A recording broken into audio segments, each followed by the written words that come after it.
श्री परीक्षित जी को श्री सुखदेव जी कहते हैं, इसी वंश में आगे एक राजा हुए जिनका नाम था हरिश्चंद्र।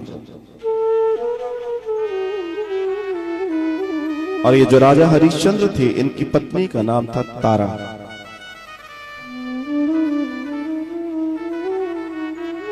यज्ञ देवता से इनको एक पुत्र प्राप्त हुआ था जिसका नाम था रोहित।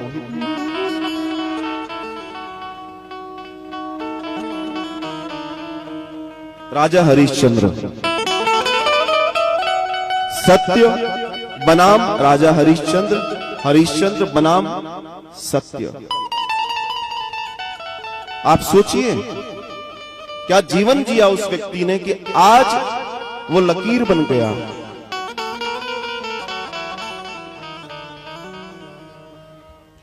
वो लकीर बन गया। हम कैसा जीवन जीते हैं?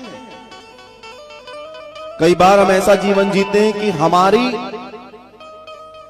13 दिन जब होते हैं, कई बार तो वो भी पूरे नहीं हो पाते, और इसके बाद हमारी एक एक चीज, हमारी यादें कबाड़े को दी जाती हैं। तस्वीर तक नहीं होती है। और कई बार हम ऐसा जीवन जीते हैं कि रोज कोई उठता है अपने पल्लू से उस तस्वीर को साफ करके उसके ऊपर एक सुंदर माला चढ़ा देता है। एक ये भी जीवन है और एक वो भी जीवन है। अब बात यह है कि हम कौन सा जीवन जिए, हम किन मूल्यों पर जीवन जिए, हम किस आधार का जीवन जिए, ये राजा हरिश्चंद्र से समझ में आता है। जी हां, ये वही राजा हरिश्चंद्र हैं जिन्होंने सत्य के लिए जितनी बड़ी परीक्षा दी, मुझे तो आज तक लगता नहीं है किसी ने दी होगी। विश्वामित्र ने स्वप्न में ले लिया एक छोटा सा वरदान और कह दिया कि भाई एक काम करो, मुझे अपना राज्य दान में दे दो, और स्वप्न में राज्य दान दे दिया। और स्वप्न में राज्य को दान तो दे ही दिया, ये तो एक छोटी सी बात है। दूसरे दिन स्वप्न में दिए हुए दान को लेने के लिए विश्वामित्र महल तक पहुंच गए। और विश्वामित्र महल में पहुंचकर राजा से कहते हैं कि तूने मुझे राज्यदान किया है। और वो कहते हैं हाँ मैंने किया है। तो विश्वामित्र कहते हैं कि राजन, दान करने के बाद दक्षिणा देनी पड़ती है। कोई भी दान बिना दक्षिणा के पूर्ण नहीं होता। अब मैं तुझसे दक्षिणा लेने आया हूं, दान तो तू कर चुका है, अब तू मुझे दक्षिणा दे। राजा कहते हैं कि आपको क्या चाहिए? तो उन्होंने एक बड़ी राशि की स्वर्ण मुद्राएं मांगी और कहा मुझे इतनी स्वर्ण मुद्राएं दे दो। राजा ने मंत्री को कहा राजकोष से स्वर्ण मुद्राएं निकाल कर लाओ, इन्हें दो। और विश्वामित्र कहते हैं रुको राजन, किस राजकोष की बात करते हो? ये राज्य मेरा है, ये महल मेरा है, ये गद्दी मेरी है, ये राजकोष मेरा है, तुम्हारा यहां कुछ भी नहीं है और तुम्हारे पास कुछ मुझे दिखता भी नहीं है। एक काम करो, अपना वचन वापस ले लो। रघुकुल रीत सदा चली आई, प्राण जाए पर वचन न जाए। आज राजा कहता है कि नहीं, मैं ये कार्य जरूर करूंगा, आप मुझे बताएं मुझे क्या करना है। और तब वो कहते हैं कि 30 दिन की मोहलत देता हूं, 30 दिन में अगर तूने नहीं दिया तो तुझे फिर अपनी जवान वापस लेनी पड़ेगी और तेरे कुल में ये बात फैलेगी कि तूने अपनी बात नहीं निभाई। राजा हरिश्चंद्र तुरंत तारा को बोलते हैं कि तारा, हमें ये महल छोड़ना है। तारा झरोके में बैठकर पूरी बात सुन रही थी। राजा हरिश्चंद्र राजसी भेष त्याग कर, तारा महारानी भेष त्याग कर, साधारण कपड़े पहनकर अपने छोटे से बेटे रोहित को साथ लेकर नंगे पैर अयोध्या की गलियों में निकले।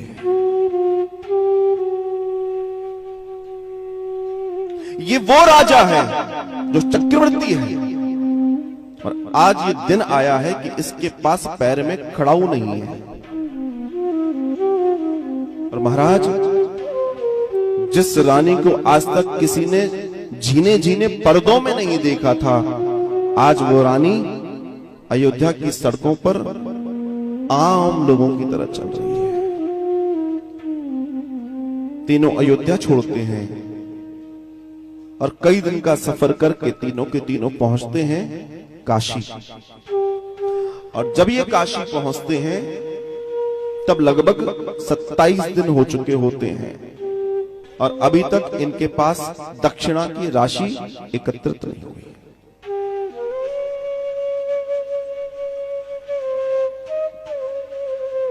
एक बड़े से चौराहे पर नजर पड़ती है और उस चौराहे पर कुछ दास बेचे जा रहे थे। दासों की बोली लग रही थी, नौकर।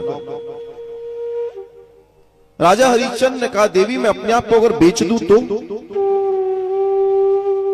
कुछ धन का इंतजाम तो हो जाएगा।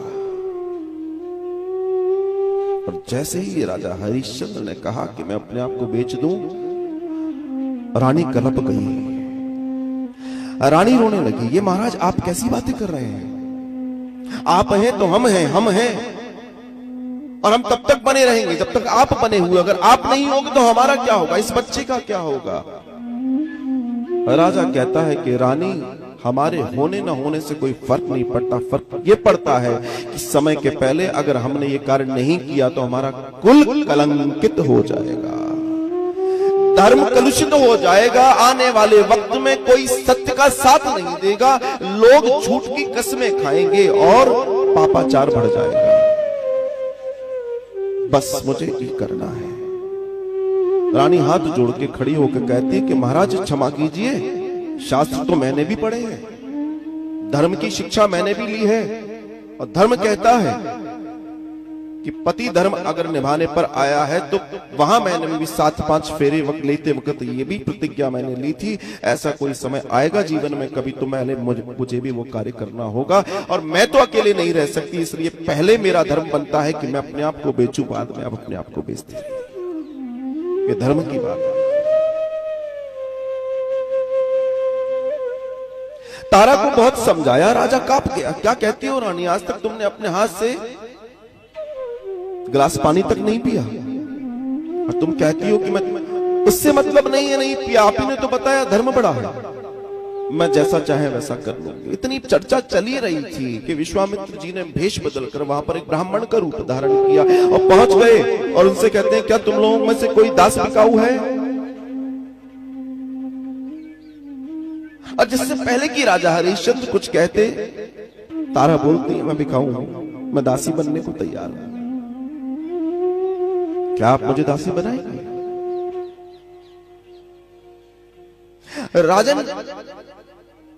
राजा देखता रह गया और वो कुछ कर नहीं पा रहा था, उसकी आंखों से अश्रु निकल रहे थे, वो कांप रहा था, ये हो क्या रहा है?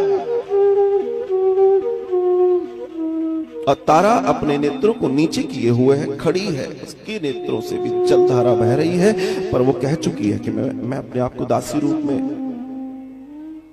ब्राह्मण पूछता है, कितना क्या चाहिए? बताया, इतनी मुद्राएं चाहिए। ठीक है, लो, ये दासी मेरी हुई। और जब महारानी तारा को उस ब्राह्मण ने खरीद लिया तो वो तारा का हाथ पकड़ के खींचता है, चल दासी मेरे साथ, और हाँ तुझे ये कार्य करने पड़ेंगे, नदी से जल लाना पड़ेगा, बुआरी करनी पड़ेगी, बर्तन साफ करने पड़ेंगे, घर का कामकाज करना पड़ेगा। और जैसे जैसे एक एक बात वो कहता है वैसे वैसे जैसे हजारों तीर राजा हरिश्चंद्र के कलेजे पे लगते। और रानी कहती, जी मैं करूं।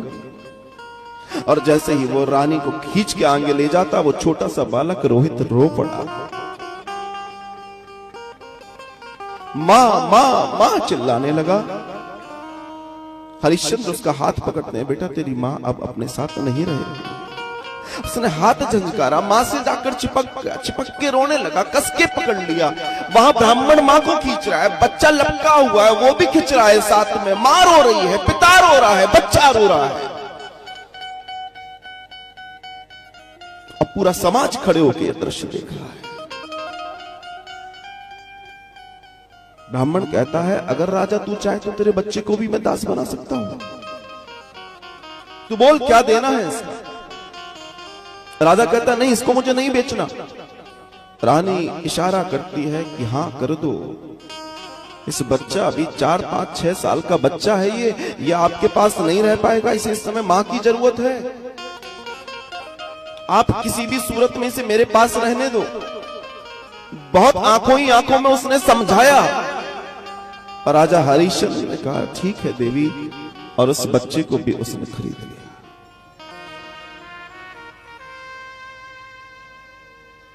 बात चली रही थी, इतने में वहां पर एक बड़ा भयंकर विवत्स सा दिखने वाला एक व्यक्ति आया। इसका नाम था तुनीर। और वो कहता है, ए दास, क्या तू दास बनना चाहता है? तू कौन है? राजा हरिश्चंद्र कहते हैं, जी मैं दास बनना चाहता हूं। तुझे क्या चाहिए? मुझे इतनी स्वर्ण मुद्राएं और चाहिए, क्योंकि जितनी मिलनी चाहिए थी उससे कम मिली थी। मुझे इतनी स्वर्ण मुद्राएं और चाहिए, क्या तुम दोगे? तुनीर बोलता है, मैं दूंगा। राजा हरिश्चंद्र कहते हैं, तो ठीक है, मैं आपका दासत्व स्वीकार करता हूं। राजा हरिश्चंद्र ने जैसे ही कहा मैं आपका दासत्व स्वीकार करता हूं, उसने अपनी थैली निकालकर सामने रखी कि ठीक है, ये ले स्वर्ण मुद्राएं और तू मेरा दास हुआ। इतने में राजा हरिश्चंद्र पूछते हैं, कृपा कर मुझे ये तो बता दीजिए, मुझे कार्य क्या करना है? कृपा कर मुझे ये तो बताइए कि आप मुझसे क्या काम कराना चाहते हैं? महाराज, तुनीर बोलता है कि मैं शमशान का अधिपति हूं। तुम्हें शमशान में आने वाले जितने मुर्दे हैं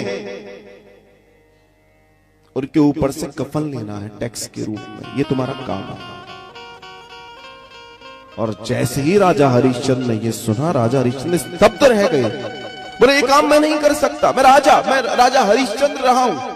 मैंने जीवन में लोगों को दिया ही दिया है, और मैं वो भी मरने वाले व्यक्ति के ऊपर से कफन के रूप में कपड़ा लूंगा? मैं नहीं कर सकता। ब्राह्मण बगल में खड़ा खड़ा ये सारा खेल देख रहा है। और तभी ब्राह्मण कहता है, अच्छा क्या तुम मुझसे मेरा दास बनना चाहता है? मैं तुझे दास बना लूं? राजा सोचता, इससे बेहतर क्या हो सकता है? हम तीनों एक परिवार में ही नौकर हो जाएंगे, धर्म भी बच जाएगा और हम भी एक हो जाएंगे। बड़ा सुंदर लगा। और महाराज, जैसे ही विश्वामित्र रूपी उस ब्राह्मण ने स्वर्ण मुद्राएं राजा को सौंपी और कहा तू मेरा दास हुआ, राजा बहुत खुश हुए। और फिर वैसे ही दास हो गया, उसने स्पर्श कर लिया उन मुद्राओं को। वैसे ही ब्राह्मण कहता है, तुनीर जा, मैं तेरे को ये दास दान में देता हूं। और जैसे ही राजा हरिश्चंद्र ने ये सुना, वो हाथ जोड़ने लगा, पैर पकड़ने लगा। नहीं नहीं, मैं ये काम नहीं कर सकता, मैं तो आपका दास हूं, आप मुझे इसको कैसे दे सकते हैं? तब ब्राह्मण कहते हैं कि तू मेरा दास है, मैं जो चाहूं वो कर सकता हूं। और राजा हरिश्चंद्र उसके साथ शमशान जाते हैं।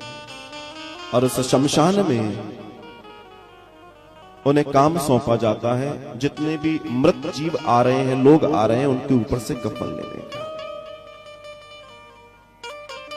और घटना ये घटी है कि काला चेहरा पड़ गया उन मुर्दों के जलने की राख से राजा का।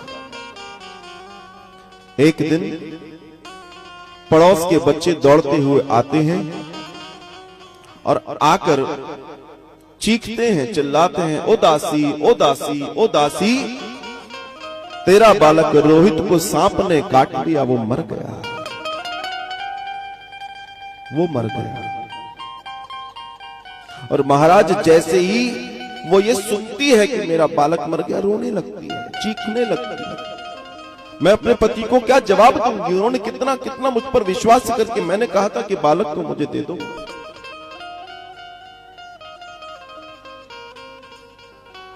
इतने में वो ब्राह्मण आ जाता है घर पे और वो कहता है, तू रोती क्यों है? वो कहती है, मेरा बालक वहां मरा पड़ा है, मुझे जाना है, मैं आपका इंतजार कर रही थी कि आप आए और मैं यहां से निकलूं, कृपा कर मुझे बालक से मिलने जाने दीजिए। ब्राह्मण कहता है, ये मेरा घर है, मरा तेरा कोई है, मेरा कोई मरा नहीं है, इसलिए रोने की आवश्यकता नहीं है। यहां पर मेरे घर में उपद्रव मत कर, बिल्कुल अपने आंसू साफ कर। यहां संध्या का वक्त है, मेरे घर के अंदर अपशकुन न फैला। रानी सहम जाती है, रानी चुप हो जाती है। और फिर रात्रि के प्रथम पहर में उसे आज्ञा मिलती है कि जा अपने बेटे को देख कर आ। रानी दौड़ती है। काशी की वो अमावस की रात, जहां आदमी आदमी को देखने को तैयार नहीं है, वो रानी अवाक दौड़ रही है। पैरों में ना पादुकाएं हैं, ना कुछ है, कंकड़ पत्थर चुभते, चीखती रोती चिल्लाती जाती है। और जहां उन बच्चों ने बताया था कि वहां तेरा बालक पड़ा है, वहां जाकर देखती है तो रोहित मृत पड़ा था। दोनों हाथों से रोहित को उठाती है, कलेजे से लगाती है, रोती है और महाराज रोहित को लेके आगे बढ़ती है शमशान के लिए। अभी शमशान आने ही वाला था कि कुछ लोग उसको पकड़ लेते हैं, उसको पीटते हैं कि जरूर तू कोई डायन है जो बच्चों को खाती है, ये बच्चा तूने मार दिया। वो कहती है नहीं ये मेरा बच्चा है, पर उसकी कोई नहीं सुनता। और उसको बाल पकड़कर खींचकर शमशान कुंडीर के पास ले आ जाता है और कहा जाता है कि इसने ही बच्चों को, कई बच्चों को मारा, हमने रंगे हाथों पकड़ा है, इसे खत्म करवा दो।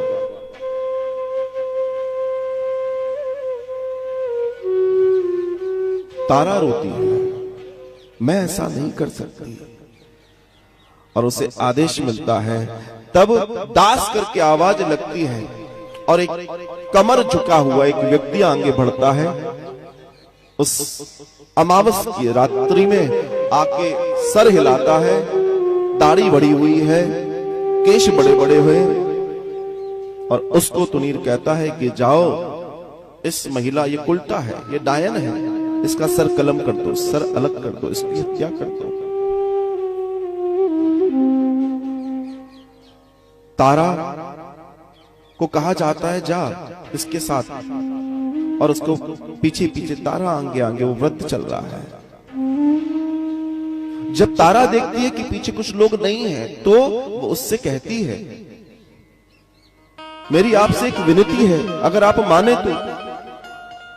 मैं सत्य कहती हूं, मैंने ऐसा कुछ नहीं किया, मगर फिर भी मैं आपको संकट में नहीं डालूंगी। बस एक काम मेरा छोटा कर दीजिए, मेरा बालक वहां मृत पड़ा है, मुझे लाने दीजिए उसको, और उसका दाह संस्कार करवा दीजिए, तत्पश्चात आप मेरे को मृत्यु दे दीजिए, मुझे कोई फर्क नहीं पड़ेगा।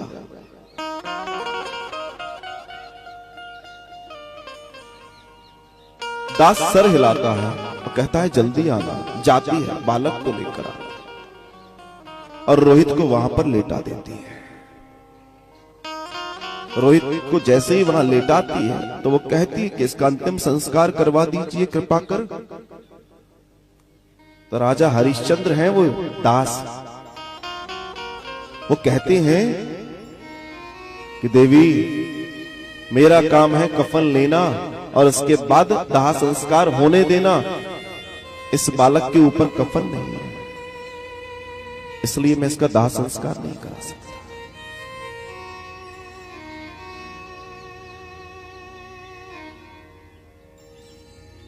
रानी जैसे ही सुनती है उसकी हुक निकलती है, वो चीखती है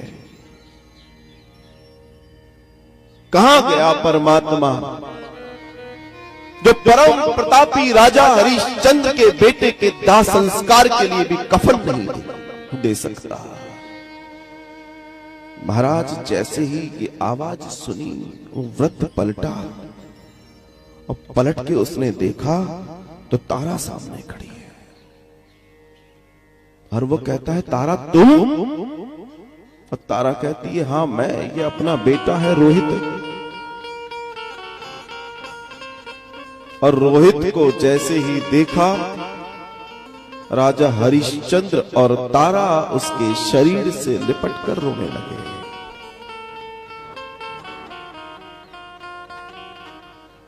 दोनों रोते जाते हैं, रोते जाते हैं। आज मानो उनके जीवन में पहाड़ टूट पड़ा हो। और रानी कहती है कि मुझे क्षमा कर दीजिए, मैं आपके पुत्र को नहीं बचा पाई। और तब राजा कहता है कि देवी कोई बात नहीं, विधि के विधान को हम नहीं बदल सकते।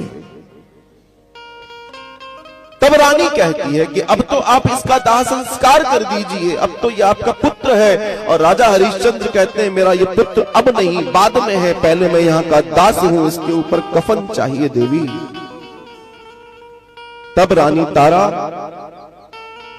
जिनके शरीर पर मैली कुचैली एक साड़ी है, उसे खोलती है और रोहित के ऊपर उसको उड़ाती है। और रोहित को उड़ाकर कहती है अब तो इसकी चिता में आग लगा दो। रोहित को उठाते हैं राजा हरिश्चंद्र, चिता पर लेटाते हैं और अपने हाथों से रोहित को अग्नि देते हैं। महाराज, रानी रो रही है, राजा रो रहा है, प्रकृति रो रही है, सत्य रो रहा है, धर्म रो रहा है। और ये देखकर आज मानो सारे दर्द खत्म हो गए हो। अग्नि प्रज्वलित होती है, अग्नि बहुत तेजी से जब जलना शुरू होती है महाराज,